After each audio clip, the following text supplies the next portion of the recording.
மத்தேயு நற்செய்தி அதிகாரம் 10. திருத்தூத பொழிவு. இயேசு தம் சீடர் 12 தம்மிடம் வரவழைத்தார்.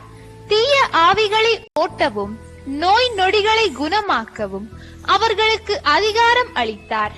அத்திருத்தூதர் 12 பெயர்கள் பின்வருமாறு: முதலாவது பேதுரு என்னும் சீமோன், அடுத்து அவருடைய சகோதரர் அந்திரேயா, செபதேயுவின் மகன் யாக்கோபு, அவருடைய சகோதரர் யோவான், பிலிப்பு, பர்த்தலமேயு, தோமா, வரி தண்டினவராகிய மத்தேயு, அல்பேயுவின் மகன் யாக்கோபு, ததேயு, தீவிரவாதியாய் இருந்த சீமோன், இயேசுவை காட்டிக் கொடுத்த யூதாசு இஸ்காரியோத்து.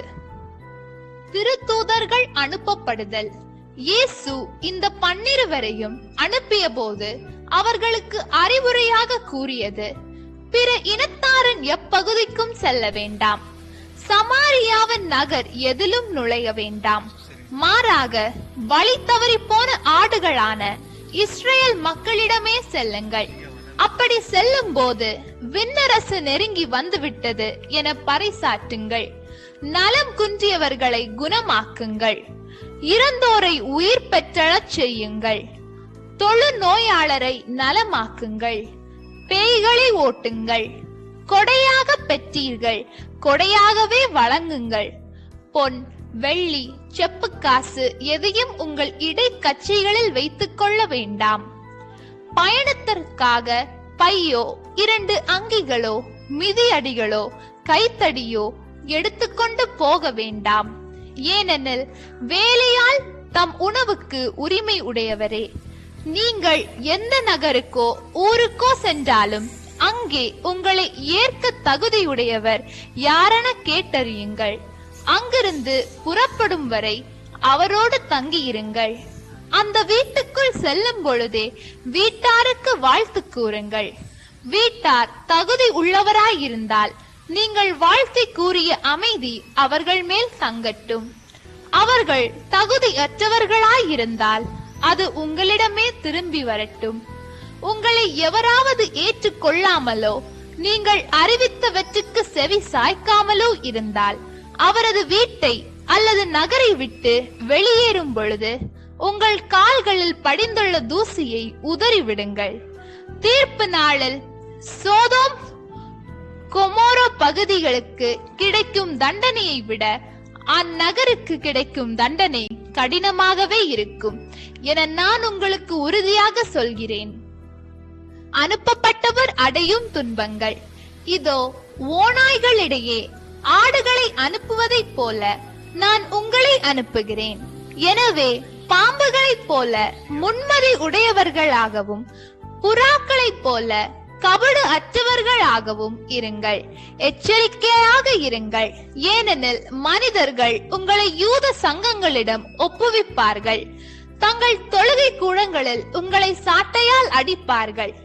என் பொருட்டு ஆளுநர்களிடமும் அரசர்களிடமும் உங்களை இழுத்து செல்வார்கள். இவ்வாறு யூதர்கள் முன்னும் பிற இனத்தவர் முன்னும் சான்று பகர்வீர்கள். இப்படி அவர்கள் உங்களை ஒப்புவிக்கும் பொழுது என்ன பேசுவது, எப்படி பேசுவது என நீங்கள் கவலைப்பட வேண்டாம். நீங்கள் என்ன பேச வேண்டும் என்பது அந்நேரத்தில் உங்களுக்கு அருளப்படும். ஏனெனில் பேசுபவர் நீங்கள் அல்ல, மாறாக உங்கள் தந்தையின் ஆவியாரே உங்கள் வழியாய் பேசுவர். சகோதர சகோதரிகள் தம் உடன் சகோதர சகோதரிகளையும் தந்தையர் பிள்ளைகளையும் கொள்வதற்கென ஒப்புவிப்பார்கள். பிள்ளைகள் பெற்றோருக்கு எதிராக எழுந்து அவர்களை கொல்வார்கள். என் பெயரின் பொருட்டு உங்களை எல்லாரும் வெறுப்பர். இறுதி வரை மன உறுதியுடன் இருப்போரே மீட்கப்படுவர். அவர்கள் உங்களை ஒரு நகரில் துன்புறுத்தினால் வேறொரு நகருக்கு ஓடிப்போங்கள். மானிட மகனின் வருகைக்கு முன் நீங்கள் இஸ்ரேலின் எல்லா நகர்களையும் சுற்றி முடித்திருக்க மாட்டீர்கள் என உறுதியாகவே உங்களுக்கு சொல்கிறேன். சீடர் குருவை விட பெரியவர் அல்ல, பணியாளரும் தம் தலைவரை விட பெரியவர் அல்ல. சீடர் தம் குருவை போல் ஆகட்டும், பணியாளர் தம் தலைவரை போல் ஆகட்டும், அதுவே போதும். வீட்டு தலைவரையே பெயல்செபூல் என அழைப்பவர்கள் வீட்டாரை பற்றி இன்னும் தரக்குறைவாக பேச மாட்டார்களா? அஞ்சாதீர்கள், எனவே அவர்களுக்கு அஞ்ச வேண்டாம். ஏனெனில் வெளிப்படாதவாறு மூடப்பட்டிருப்பது ஒன்றும் இல்லை, அறிய முடியாதவாறு மறைந்திருப்பதும் ஒன்றும் இல்லை. நான் உங்களுக்கு இருளில் சொல்வதை நீங்கள் ஒளியில் கூறுங்கள், காதோடு காதாய் கேட்பதை வீட்டின் மேல் தளத்திலிருந்து அறிவியுங்கள். ஆன்மாவை கொல்ல இயலாமல் உடலை மட்டும் கொல்பவர்களுக்கு அஞ்ச வேண்டாம். ஆன்மாவையும் உடலையும் நரகத்தில் அழிக்க வல்லவருக்கே அஞ்சுங்கள்.